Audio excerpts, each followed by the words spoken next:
Today we are blessed to present the insightful conference entitled The Traveling Businessman and a Trustworthy Ghost, Part 1 of 6 on Between Master and Disciples, given in English on April 25th, 2021.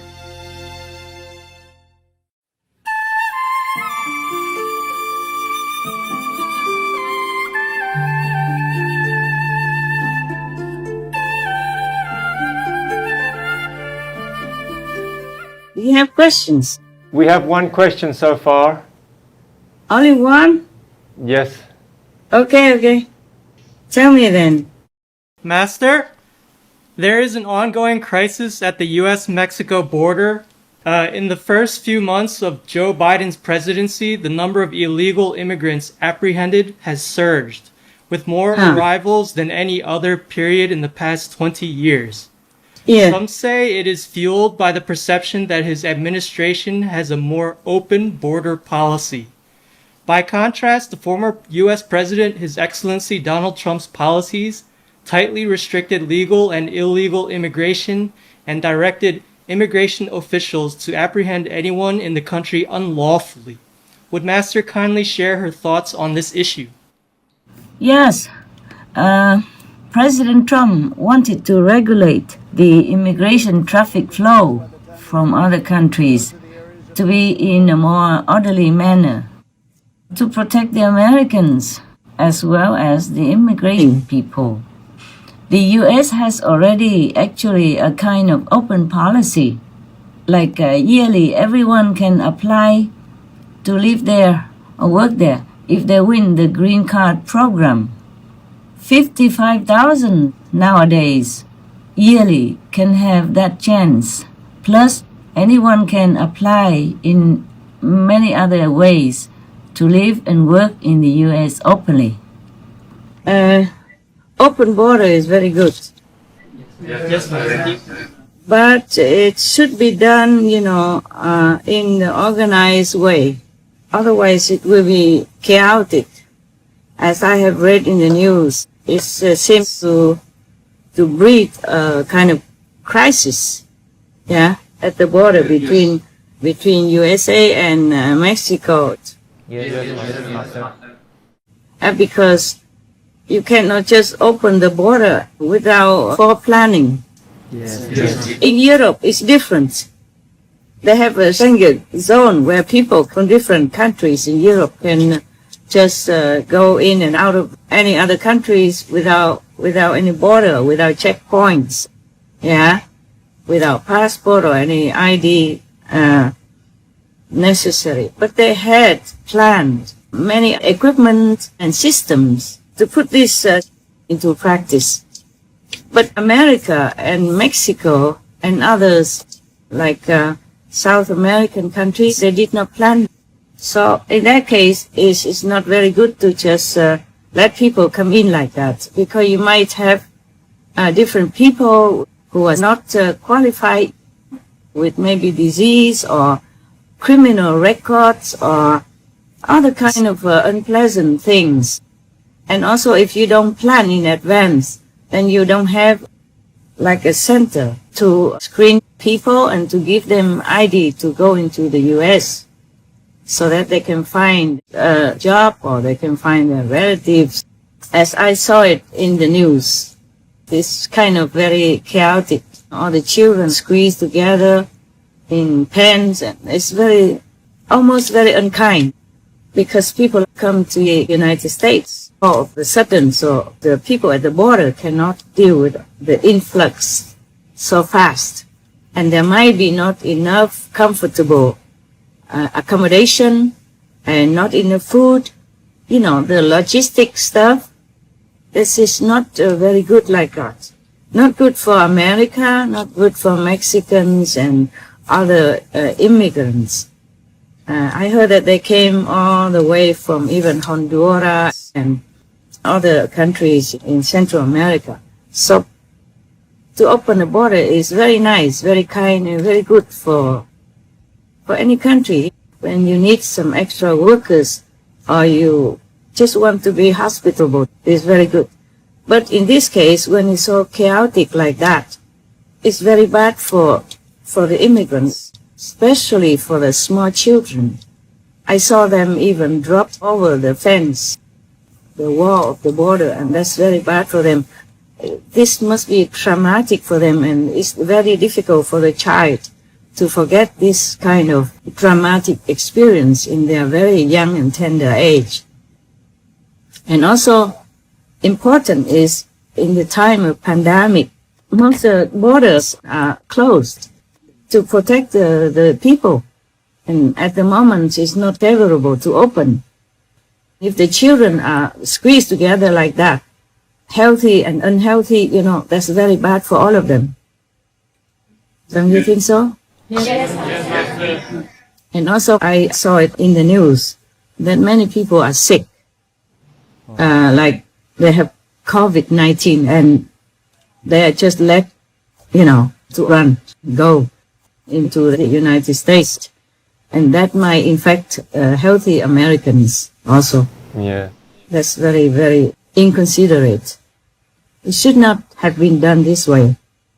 Yeah, it should have been more organized before the immigrants were able to come into America. Otherwise, the open border is very good.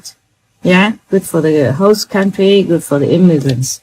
Because the immigrants need jobs and they will be motivated to work very hard and contribute to the country as well as for the immigrant himself. Yeah. It's just that we have to organize, in advance, have a good place for them to stay. Meanwhile, and some doctors, some medical personnel to take care of their health when they first come, and organize the logistic situation, with food and clothing and blankets and rooms and hygiene, stuff like that. It wasn't really very organized, and that's very, very bad for the children who are sent there, especially without any parents or adult accompaniment. I don't think it's very kind. Even the intention may be good. Yes. But good intention is not everything. Good intention has to come also with good logistic arrangements. Yes. And all the preparation to welcome the guests. Even in Europe, with this Schengen agreement in the Schengen zone, during the pandemic, borders are closed also. So the border between the US and Mexico opened. I think it's not a very good idea at the moment. Besides, the mentality of European countries is maybe different from the mentality of the Mexicans and the Americans. Different expectations, different way of life. In the European Union, most of the people's standards of living are similar. Of course, there are always the richer and the less rich. But the standards of living are more or less similar between the countries in the Schengen zone. Even then, during the pandemic, they closed the borders as a prevention to protect their citizens. Especially in the pandemic situation like we are in right now, I don't know if the borders should be open like that. Yes. And that would be also encouraging the smugglers, human traffickers, drug traffickers, all kinds of unfavorable group of people also will be mixing in. And that's not good for the host country, for America at all. Yes, Master. Any more questions? Master, I thought of one recently. India is experiencing a record number of COVID infections and deaths recently. Recently? More than before? Yes. Hospitals are even having to turn people away, and some hospitals are even running out of oxygen, which is very worrying. I wonder why India is experiencing this unfortunate situation at the moment. I know that recently one of the biggest festivals went ahead, Kumbh Mela, which attracted many thousands, perhaps even millions of people. And it still went ahead even amid the pandemic. Yeah. Could this be one of the reasons why there are so many infections and deaths happening at the moment? Well, it's obvious, no? Yeah. Yes. Maybe they opened too early, no? Yes. Yes, Master. But India is a very big country and has a big population. I think the government also doesn't want to restrict people too long, you know? Yeah. And especially it concerns the Kumbh Mela is very, very big event. And is religiously very, very important. So perhaps the government couldn't really forbid that. Right. India is a very religious country, and Kumbh Mela is like Mecca. Hundreds of thousands of people come every day. It amounts to millions. In this situation, the COVID infection is very easy to spread. So that probably is also one of the reasons, okay?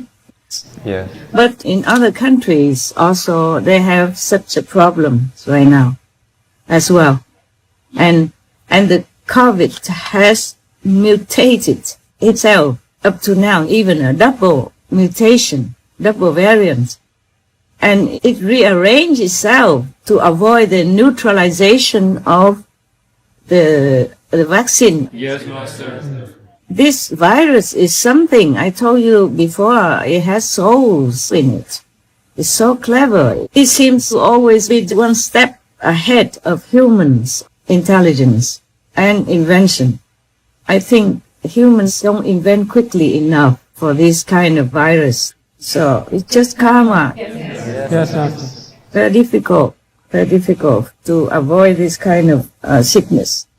And the thing is, it's not like many other pandemics or epidemics where you can have a vaccine and then it will go away. This one, to some people, it goes away. For some people, it doesn't go away. And the report from the authorities is that they did research, and it is stated that 1/3 of the infected patients has a long recovery. Many have a long recovery, even 1 year on, and after they are still don't feel the same. They still feel this hangover from this pandemic. And they say 1/3 of the patients would have a brain problem. They call it brain fog. So you have a hazy thinking or feeling inside your brain, so it's called brain fog. Yeah. Yeah, they also like that. 1/3 of the patients, at least. That's what they say.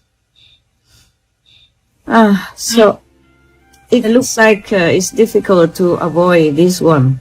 Yeah? Yes, Master. Yes, Master. COVID-19. Very difficult. It keeps changing its strategy, you know, and we humans keep running after it. Keep chasing it and hunting it, but it seems like we are not in a favorable win-win situation right now. Right. Even double variants, my God.